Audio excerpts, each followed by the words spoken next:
José Roberto Alves Barbosa, licenciado em Letras pela UERN, mestre em Linguística Aplicada pela UFRN e doutor em Linguística pela UFC. Atualmente atua no magistério desde 1994, inicialmente no ensino fundamental e médio, desde 1995, pela UERN.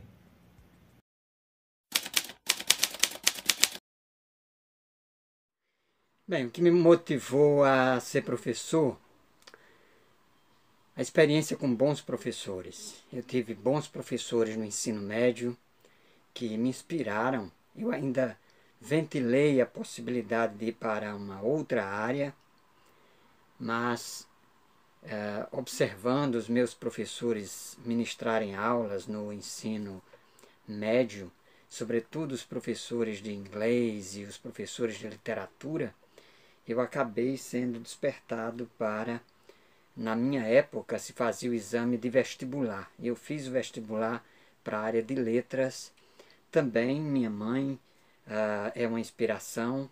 Ela se tornou professora muito cedo e eu cresci vendo minha mãe dar aulas, ministrar aulas para as crianças, e ela sempre foi uma defensora do magistério. Então, a experiência com os professores, vendo bons professores darem aula, empolgado, entusiasmado com esses professores, o exemplo da minha mãe enquanto professora, Dona Zilma, foram inspirações para que eu decidisse trilhar esse caminho do magistério.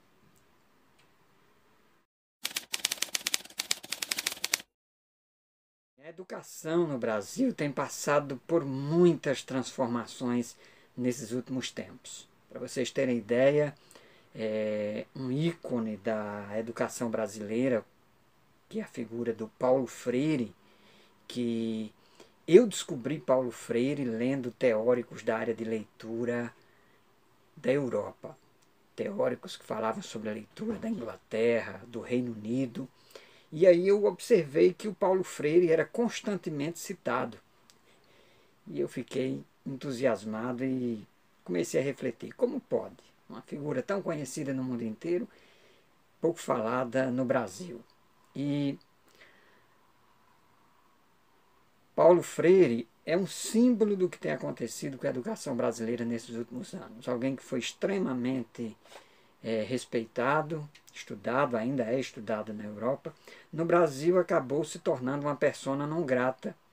Muitas pessoas não dão o devido valor, justamente porque Paulo Freire, a sua proposta educacional, porque Paulo Freire foi sobretudo um educador, é a defesa de que nós precisamos ver o ser humano na sua inteireza, na sua completude, na sua holística, e perceber o processo educacional como um processo situado, um processo contextualizado e também um processo crítico, no qual a gente possa não apenas reproduzir conhecimento, mas principalmente ter acesso a esses conhecimentos de forma crítica, sabendo de onde eles vêm, por que é que eles estão no nosso ambiente, no nosso contexto, qual a razão de ser desse conhecimento. Então, essa tendência nesses últimos anos de uma educação reprodutivista, de uma educação que se indispõe contra a reflexão,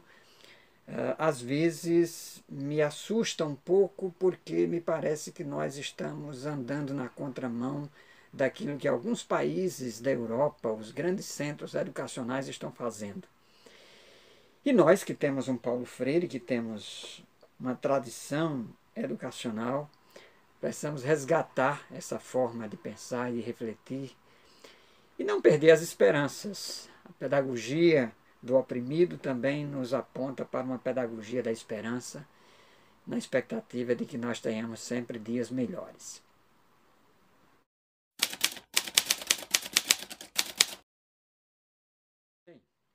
Que conselho eu daria para quem quer se iniciar pelo caminho do magistério? Para quem quer se tornar professor educador? Primeiramente, o conselho que eu dou é que você esteja convicto daquilo que você realmente quer.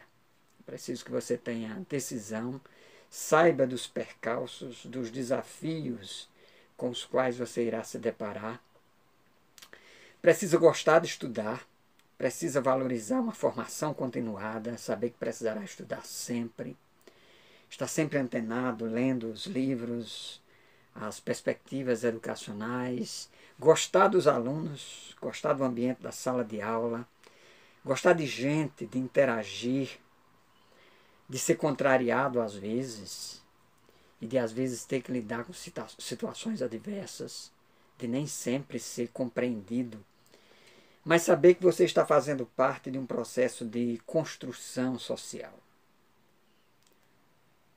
Eu, particularmente, me alegro muito quando encontro ex-alunos e quando encontro ex-professores. Fico emocionado de ver tanto ex-professores quanto ex-alunos, porque tenho a consciência de que nós estamos envolvidos num grande processo educacional de transformação, de mudança na vida das pessoas e de ver que muitas pessoas podem ser mudadas e o seu destino pode ser redirecionado a partir de uma prática educativa. Então é preciso ter essa noção. Evidentemente, ser professor não pode, o ato do magistério e ser professor não pode ser idealizado. Nós temos condições socioeconômicas que nós precisamos dar contas.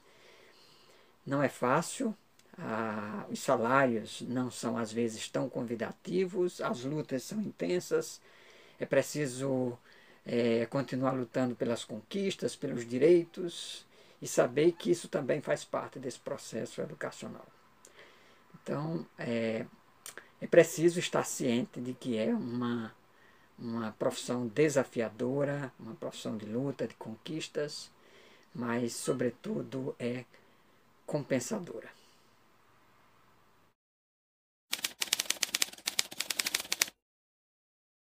Ministrar aulas, para eu fazer menção aqui a um teórico da linguística aplicada que me inspirou muito, Almeida Filho, Antônio Carlos de Almeida Filho. Dar aulas é apenas a ponta do iceberg. Então, antes de uma aula, muita coisa envolvida, há planejamentos, há percepções do que seja ensinar e aprender, abordagens de professor, de aluno, da própria escola, de projetos pedagógicos. Então a aula é apenas a ponta. Então há muita coisa envolvida, as emoções, as afetividades, as projeções, os desejos em relação à aula.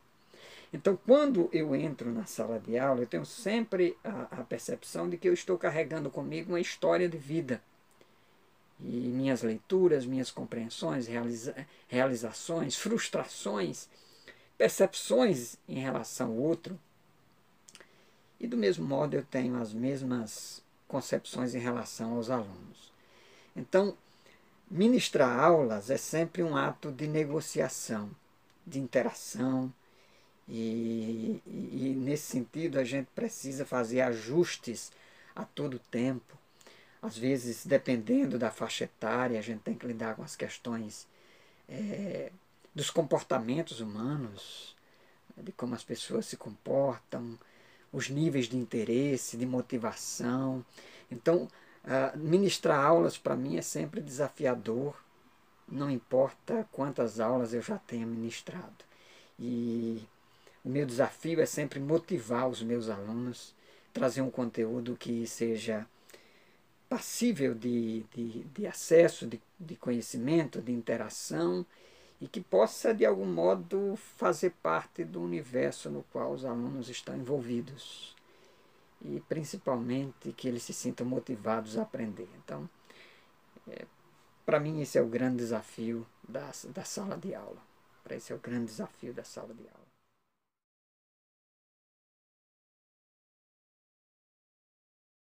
Não consigo pensar numa sociedade sem professores, sem educadores, sem os mestres. Eu, particularmente, devo muito a eles. Devo muito aos meus professores desde a infância, o ensino fundamental, o ensino médio, a universidade. E mesmo aqueles professores e mestres que eu aprendi lendo a respeito deles.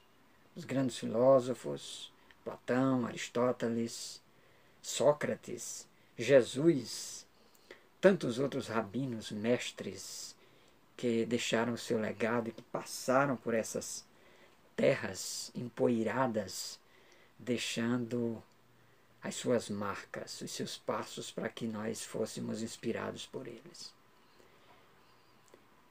Quando eu fiz meu exame para entrar na universidade, o tema da redação foi uma frase de Guimarães Rosa: mestre não é aquele que sempre ensina, mas aquele que de repente aprende.